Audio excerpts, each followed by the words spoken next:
Hi! Hello from America. I'm doing this to respond to your questions. Top movies. It's sort of hard because there are a lot of great movies out there. My all-time favorite, the ones that have really impacted like my life. It's hard. It's corny when someone says, "Yes, this movie changed my life. I'm a different person because of this movie." I'm gonna have to go with Star Wars Episodes 4, 5, and 6. Not to be confused with the new ones. For me to explain why I don't really like the new ones would take a whole nother YouTube video, so I'm not going to get into that. The epic storytelling, the epic, story. Love the space thing, love space. Another movie, Juno. I avoided this movie like the plague for for the better part of a year.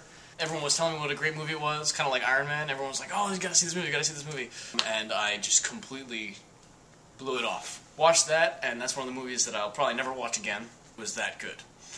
Number 3, Mr. Smith Goes to Washington. Yeah, it's from grade school. Yes, it's chock full of moral fiber, and we know what happens when you have too much fiber. Oh my god. Joking. Kidding. Mr. Smith Goes to Washington. I really love Mr. Smith himself. His wide-eyed, green behind the ears, wet behind the ears, green behind the ears, wet behind the ears senator knows nothing about real life, that whole naivete, and that awakening, that loss of innocence, I suppose.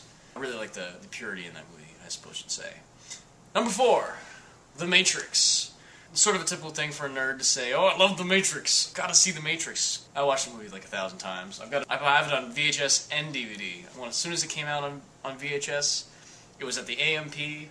Ran down to the supermarket, bought a copy of this for like $12 or whatever, and came home and popped it into my little TV. Thank you, Grandma, for my TV. This little TV, and watched it over and over again. I sat in the bedroom playing video games and watching The Matrix over and over for that whole day, and many days afterwards.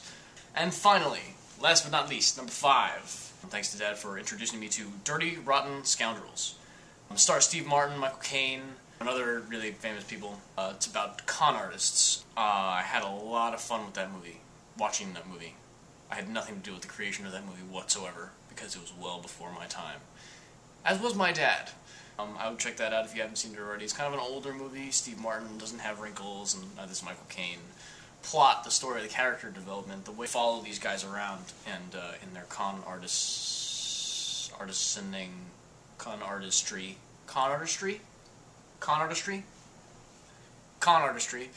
and it's just funny as hell. Really love that movie. Pets. If I could have one pet, what do I think it would be? I'm thinking maybe a small third world child, or maybe a flying lizard carnivore thing from Avatar. With the big bird, and you shake your hair or whatever, and you shove it. Yeah. If I couldn't get one of those, because that would be kind of big and hard to take care of, maybe a flying lemur bat from Avatar, from The Last Airbender. Or maybe just a big fish tank with colorful fish. Like, the best gift I ever received. That's a hard question. Naturally, I've received lots of gifts in my long life.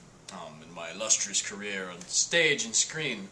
My mind is reaching from Lego sets from my grandparents to the gift of life. I don't know, I don't really have an answer to that one. I really just cannot think of a favorite gift. My dad helped me with my car. I worked for a summer, I needed a car, I wanted a car. Every man must have a car. One thing that his father said to him was that he must help his son with his first car. I am that son. Ta-da. So I'm really grateful for that. And I've had that car for years. Possibly one of the best decisions ever. All things aside, that might be it. There's a lot of things. This is going to be a really long video.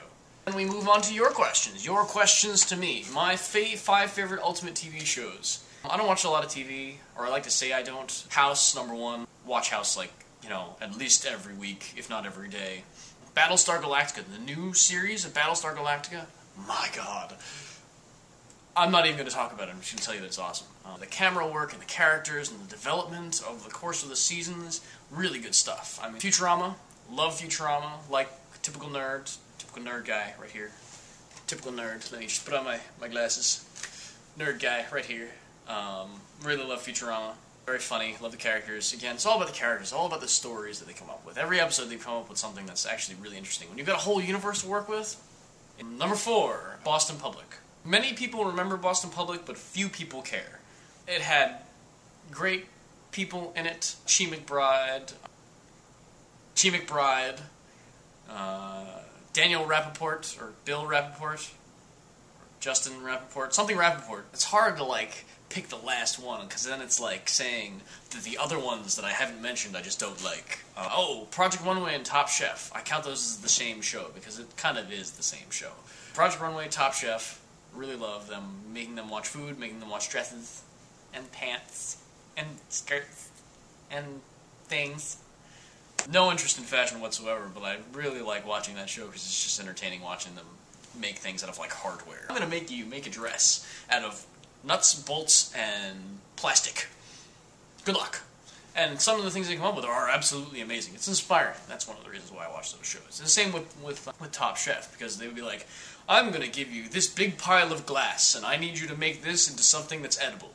People would be like, oh, I don't know if I can do that. While other people are like, of course I got this. I've made things out of glass lots of times. Back in my home village in Bavaria, I have made lots of things out of glass, and that's what we had. We had glass soup, we had glass salad. This will be easy. And they come and they make these amazing things. Even the people that weren't confident made these amazing things that I would love to eat, even though it was covered in glass. One talent I wish I could have. I wish I could dance. I can't dance. I've just never really tried to dance. I've never really practiced dancing, so I'm not very good at dancing. Which is why I'm not surprised that I'm not good at dancing. When people go to parties and think, let's go out and dance, and then the guys are doing this crazy thing, I don't know how to do that. I mean, I just did it, but, like, I feel like I look stupid. And some guys look really good when they're doing this. I don't get it. I feel really stupid when I'm doing it. I think that's the problem, is that I just have no confidence in my dancing ability. Maybe. Who would I like to meet, dead or living? Jesus would be a good person to try and meet, I think. Hey Jesus, what's up? Hey, what's up, man? How are you doing, Will? Wow, you knew my name before I even said my name. Yeah, I know everything, because I am Jesus. I wouldn't meet Jesus. I mean, there's all kinds of people like Gandhi, and George Washington, and General Lee, and Gary Coleman, Chuck Norris. Not really, I wouldn't meet Chuck Norris. Like Edgar Allan Poe, Emily Dickinson. Like, I'd like to meet Boba Fett. I'd like to meet my father. Howard Hughes. That's who I would meet. I would meet Howard Hughes. Just to have a conversation with someone that smart and that brilliant and that on top of things. Sort of like I used to work for Mario Gabelli. He was just a genius. He could handle like 20 people in a room and give them all something to do and then have brain power left to calculate how much it would cost to put a satellite in space. Down to the cent. Wouldn't Florida be more sticky? We're in a swamp. I won't lie to you. It's sticky here. But at least you'd be in America? Don't I have to fear for my life when it floods and when there's a gator on the lawn? I have not seen a single alligator in my time here. I don't really leave this apartment very often, but I still haven't seen one. If you're worried about bugs, if mosquitoes find you particularly tasty, you might want to worry. Or old people with shotguns in their hands sitting on their porches. You have to worry more about the young hoodlums that like to steal parts off cars. Insane drivers. In Florida we have lots and lots of tourists who don't know where they're going, and obviously you can't just turn around and go back once you've missed an exit. You've got to cut through 8 lanes of traffic to get there. Those are my answers to your questions. I hope you found them enlightening. I'll write you an email with like a link to this video or something. Now that you're coming to the end of the video, it's kind of obvious that you found the link. Yeah. I'll give you like a blast of Americanness. Wow, Chips Ahoy! Wow, water! Wow! Xbox 360. Wow. Watches. They have watches in China. Wow. American cell phones. Because Chinese cell phones are, sure, much cooler. What else do I got? Wow. Universal Studios. More watches. Cow. Running out of American things. American thing. Top Gear. Never mind. Mercedes-Benz emblem. No. Pedometer. Because Americans are really health conscious these days. Except not. So far I've taken 146 steps today. So, this is William Pika. This is William Pika signing off. This is William Pika signing off. This is William Pika signing off. This is William Pika signing off from America. This is William Pika signing off from America. Enjoy your time in China. I don't know how to say goodbye in Chinese, but I know how to say goodbye in American. In American, it's goodbye. I can't believe I just said that. So yeah, don't die. Stay alive. Fight the power. Practice your English. Goodbye.